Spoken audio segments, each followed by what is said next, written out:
and we're going to win back the White House, and we're going to make America great again. Remember that. Remember that. It's going to be a victory for the people, and especially those people who haven't had hope in a long time. That's a lot of people. Believe me, that's a lot of great people. That means cities like Flint, Michigan. I was there yesterday. In 1970, Flint had over 80,000 residents working at the General Motors plant. 80,000. Today, it's less than 8,000 people and heading south, believe me. 40% of the city lives in poverty. And now Ford, think of it, Ford, you read about it today. Ford has just announced they're moving all small car production, small car, the little ones, you know, but they're pretty big. They're probably moving all production. They just don't want to say it.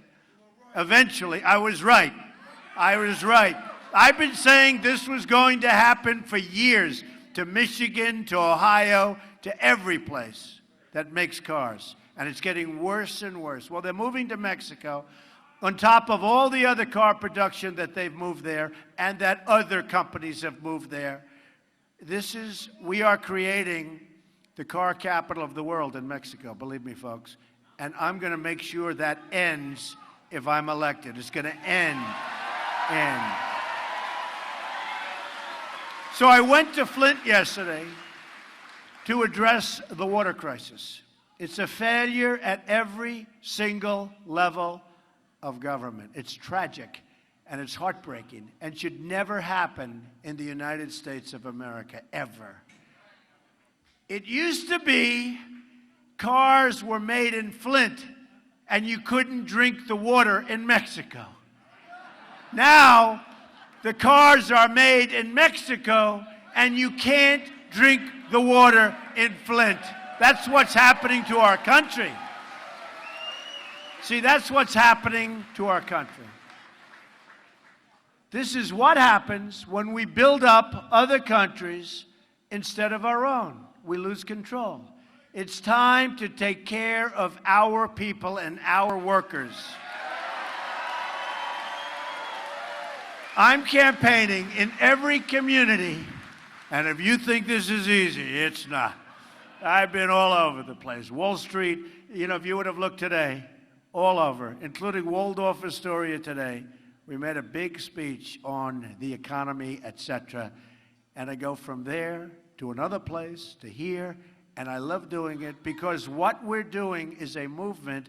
What we're doing, you're going to be so proud of your country very, very soon. So just remember. So proud. And it is a movement, and it's a movement that everybody's talking about. Everybody's talking about it. I'm running to be the president of all Americans. Our support comes from all regions and backgrounds and all walks of life. You are the cops and soldiers, the carpenters and welders, the accountants and lawyers, young and old, rich and poor, black, white, Latino, but above all, we're all Americans, all of us together, all Americans.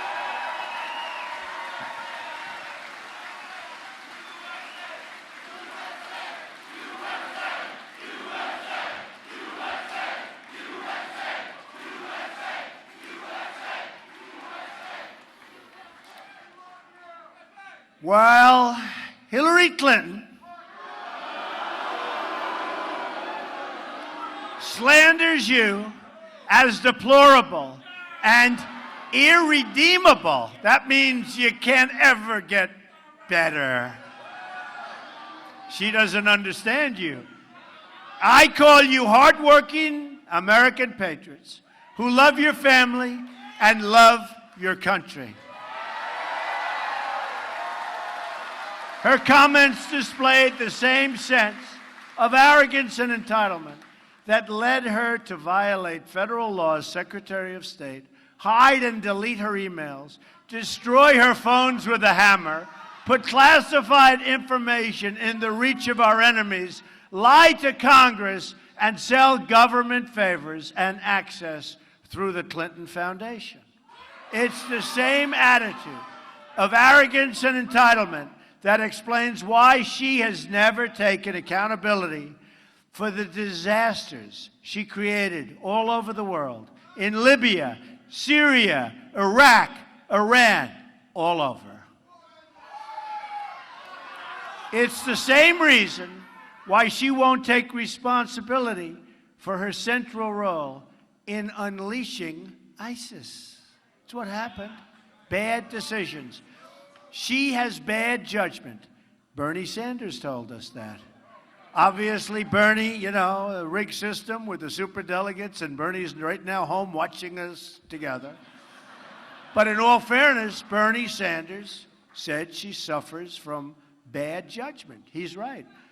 Her policies have created disaster overseas and poverty at home, so many places.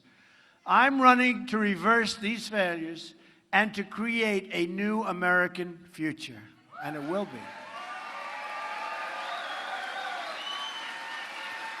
And that future begins with prosperity at home. My economic agenda can be summed up in 3 words: jobs, jobs, jobs. True.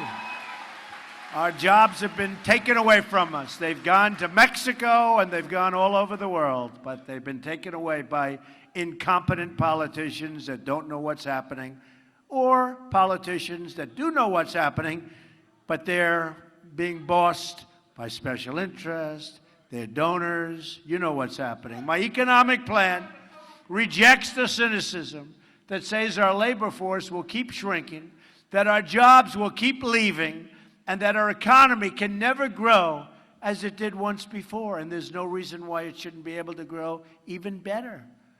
Everything that is broken today can be fixed, and every failure can be turned into a great, great success. It's going to happen.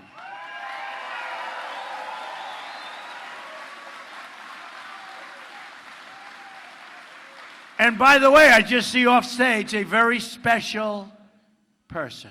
Has anyone ever heard of Eric Trump? Eric Trump. Come up, Eric. My son, Eric Trump. He is working. And Ivanka and Don and Tiffany and all of them, they are working. Are we not proud of this man? What is it, guys? 53 days to go or something like that. We are going to make America great. We are going to win. There's no question about it. We will not let you down. Thank you guys for being here tonight.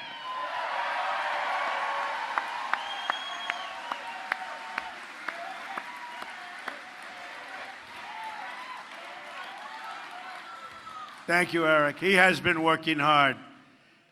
His sister, too, and his brother, Don, and Tiffany made a great speech, and Melania made a great speech. Everybody, they're working so hard.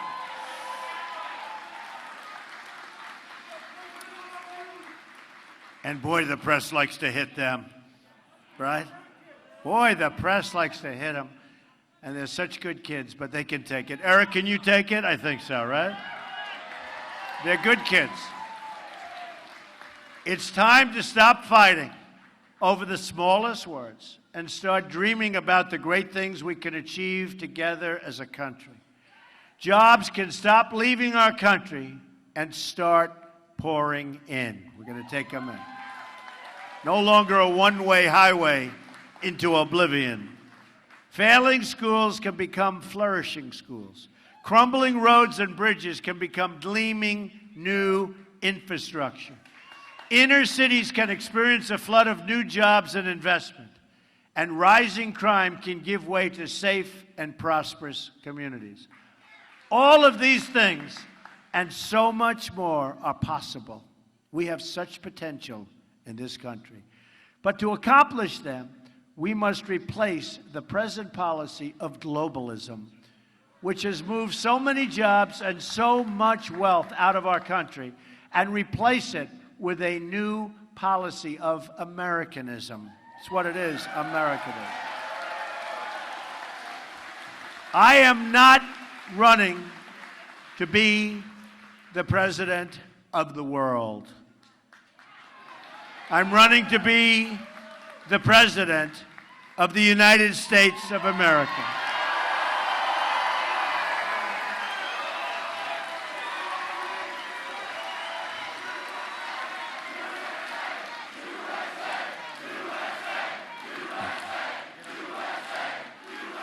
Thank you. And I'm spending a lot of my money doing this, I want to tell you. These other people, it's all donations. Let the money pour in. We're spending a lot. You better make sure I win on November 8th, because I'm going to have wasted a hell of a lot of time, energy, and money. You know, when they tell me, Mr. Trump, it doesn't matter what you've accomplished. First of all, I've accomplished nothing. You've accomplished. I'm the messenger. But what you've accomplished is so incredible. I say, unless we win, we've accomplished nothing. Just remember, we have to win on November 8th. We have to get there, get everybody. New Hampshire. Got to vote. It's time to replace our failed political system with a new American system. If we lower our taxes, which we're going to do big league, remove destructive regulations, and we will be chopping, unleash the vast treasure of American energy, and negotiate trade deals that put America first, then there is no limit to the number of jobs we can create and the amount of prosperity we can unleash. America will truly be the greatest place in the world to invest, to hire, to grow, and to create new jobs, new technologies, and entire new industries. America, America. Made in America. Remember? He remembers. Some of my older folks here, right? We know, made in America. You remember? You don't see that very often. And you're seeing it less and less. We're going to bring it back. Made in America. My first day in office, I'm going to order a review of every single regulation issued over the last 8 years. All needless job-killing regulations will be canceled. Millions of new jobs will come pouring in. We're going to lift the restrictions on American energy, which means lower electricity prices and 500,000 new jobs a year. Big stuff. And that's just the beginning. Also, on my first day, I'm going to ask Congress to send me a bill to immediately repeal and replace disastrous Obamacare. It's a disaster. This will instantly save another 2 million jobs. I'm also going to completely reform our trade deals. We are going to renegotiate the worst trade deal ever made in the history, not of our country, in the history of the world. NAFTA, signed by Bill Clinton. A disaster. We're going to stand up to China and keep America out of TPP. That's another disaster. We don't need another massive multinational deal that ties us up and binds us down and is so complicated that nobody in our country understands it. Other countries, they know every word. They know every sentence, every paragraph. Our people, they don't even read deals. They sign whatever's put in front of them. Just take a look at what happened with Obamacare. Practically nobody in Congress read it, and what a mess we have. New Hampshire has lost nearly 1 in 3. Think of it. 1 in 3 manufacturing jobs since NAFTA, and 1 in 4 since China joined the World Trade Organization. Both Hillary Clinton-backed disasters. Bad judgment, remember. Bad judgment. And I'm going to appoint the best and toughest trade negotiators, and we have the best in the world. We have the greatest business people and the greatest negotiators in the world. We don't use them. We use political hacks. We're going to stand up and defend our American workers. Any deal that doesn't increase jobs and wages in America, I will oppose, and I mean seriously oppose, not politician oppose. We are going to turn our bad trade deals into great ones. Another major reform is going to be school choice. I've outlined, and by the way, we are going to terminate Common Core and bring education local.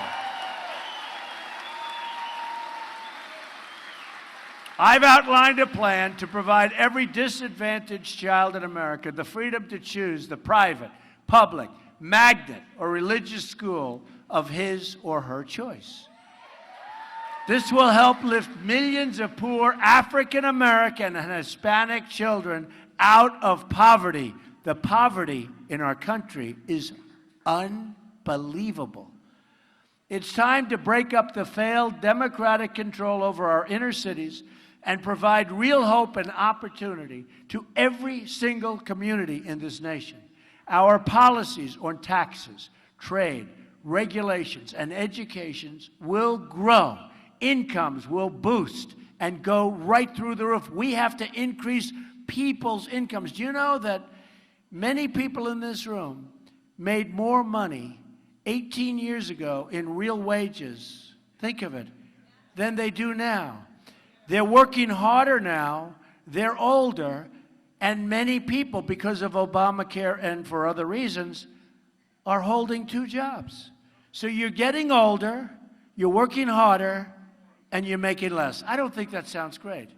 The only good thing is that I'm also working a hell of a lot harder than I've ever worked hard also. So I don't feel so sorry for you. Working hard. But we're enjoying it because we see the fruits of our labor, we see what's happening, and in 52 days, you're going to have a lot of happy people in this state and in this country, I'll tell you. So we want to reduce poverty for our African American and Hispanic communities. Have to. Since President Obama came into office, another 2 million Hispanic Americans have fallen into poverty. This is unacceptable. To the Hispanic community, I say, we are going to protect your jobs, we are going to build up your schools, and we are going to deliver safety and opportunity for your children. Safety also means protecting our people from radical Islamic terrorism.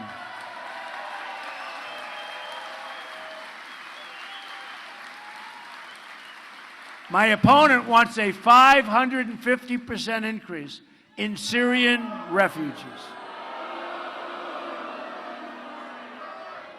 You saw what happened yesterday? Hundreds of thousands of people are being approved to pour into the country. We have no idea who they are. What a mistake. The great Trojan horse, 200 years from now, they'll be saying, boy, that was a bad, bad couple of years. You know, folks, we all have a big heart, and we want to build safe havens. We owe $20 trillion very soon. The debt's doubled under Obama, but we owe $20 trillion. The Gulf states have a lot of money. We're going to get them to put up the money. We'll build it. They have to put up the money. We'll build safe havens. We'll take care of people. But we cannot let them come into our country. We just can't. Not now. According to the Senate Subcommittee on Immigration, her entire plan will bring in 620,000 refugees in her first term and cost our country $400 billion. What are we doing? What are we doing?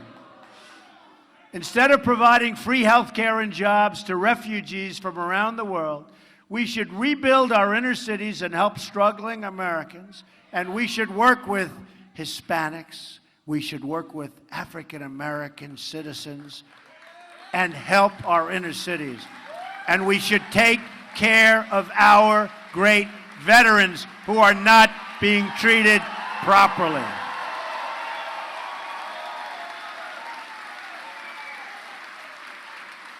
They have their priorities so very wrong.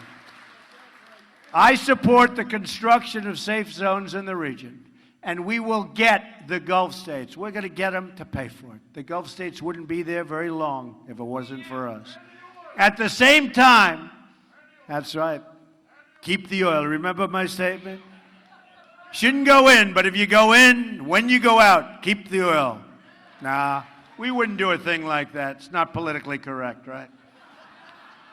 At the same time, we will rebuild our military, which is so badly depleted with the greatest people on earth running it. We are going to get our allies to pay their fair share. You know, we defend many countries, and we're getting socked on that one, too. We get socked on everything.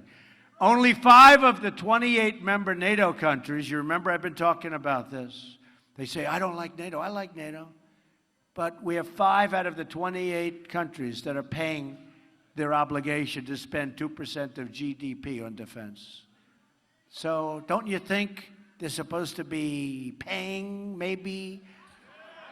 I will convene a summit of our European and Asian allies to make sure that everyone is sharing the security burden and that we are properly focused on protecting our country and other countries, frankly, from radical Islamic terrorism. A word and a phrase that President Obama and Hillary Clinton just refused to use.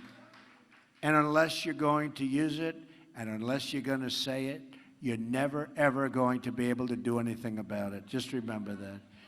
In all things, it's time to put Americans first and time to start taking care of each other. We have to take care of each other. And is there any place that's better to be than a Trump rally in New Hampshire? Here we are. No place. There's no place better. And you know what else? There's no place safer. Earlier this week, I rolled out a plan to help our mothers and our families get affordable, quality child care for their children. My daughter Ivanka was so helpful. She is so dedicated to that. And she's been talking about that long before June 16th of last year when I decided that we have to do this. On policy after policy, we're going to provide opportunity, prosperity, and security for all Americans. I'm going to lower your taxes beyond any number you thought possible.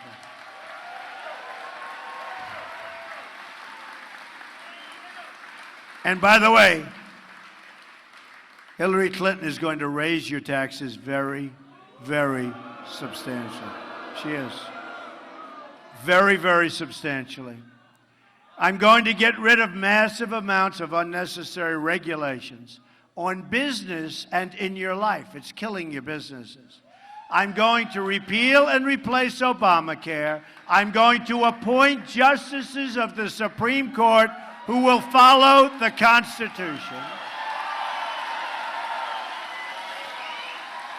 I'm going to rebuild our depleted military, and we're going to take care of our vets. We have plenty of them here tonight. I'm going to save your Second Amendment, which is under siege.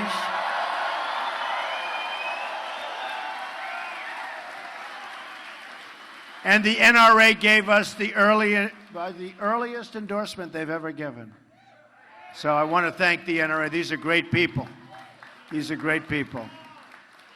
You've got to get out and vote. If you want to save your Second Amendment, believe me, you have to get out and vote. I'm going to stop illegal immigration and drugs coming into our country, and yes, we will build the wall.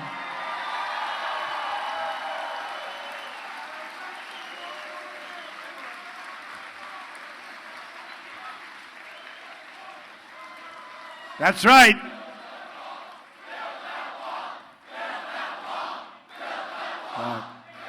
We will. We will build the wall, and Mexico will pay for the wall. Believe me, they will. They will. We have a trade deficit that's so massive with Mexico that the wall is a peanut compared to what we're losing. They will pay for the wall. They just don't know it yet. Okay? Believe me, they're going to pay for it. And they'll be happy to do it. Just has to be explained properly. I'm going to so importantly renegotiate your disastrous trade deals, especially NAFTA. Now, NAFTA is turning out to be the worst, but we're going to renegotiate. And we will make great trade deals, and we'll put our American workers first. But here's the thing. If for some reason we can't renegotiate NAFTA, they could say no, unlikely, but they could say no. We will terminate NAFTA, and we'll have new trade deals that will be phenomenal for the United States of America, okay? Right? We're not playing games. And Apple and our other major companies will start making their iPhones and their computers and other products inside the United States, not in China and all over the world except here, okay? Because that's what's happening right now, big league. We don't make our products anymore in the United States, but we will again, like never before, mark my words. We will rebuild our roads, our bridges, tunnels, highways, airports, schools, and hospitals. American cars will travel the roads. American planes will soar the skies. And American ships will patrol beautifully the sea. American steel will send new skyscrapers high into the clouds. American hands will rebuild this nation. And American energy, mined from American sources, will power our nation.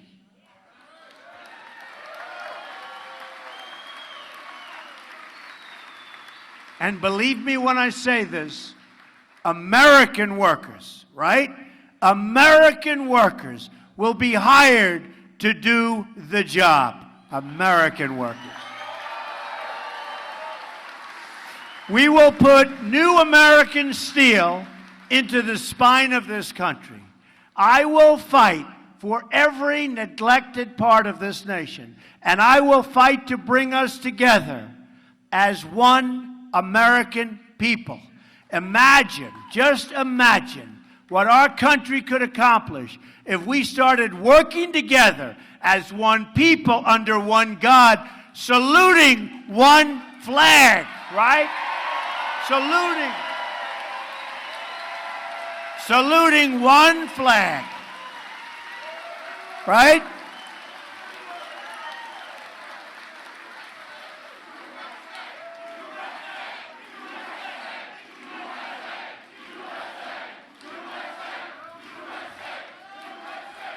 It's time to break with the bitter failures of the past and to embrace a new, inclusive, and truly prosperous American future. Jobs will return, incomes will rise, and new factories will come back, and they will come back rushing into our shores. It will be a beautiful sight to behold. Once more, we will have a government of, by, and for the people. We will make America wealthy again. We will make America strong again. We will make America safe again. And we will make America great again. Thank you very much, everybody. November 8th, go out and vote. God bless you. God bless you. Thank you.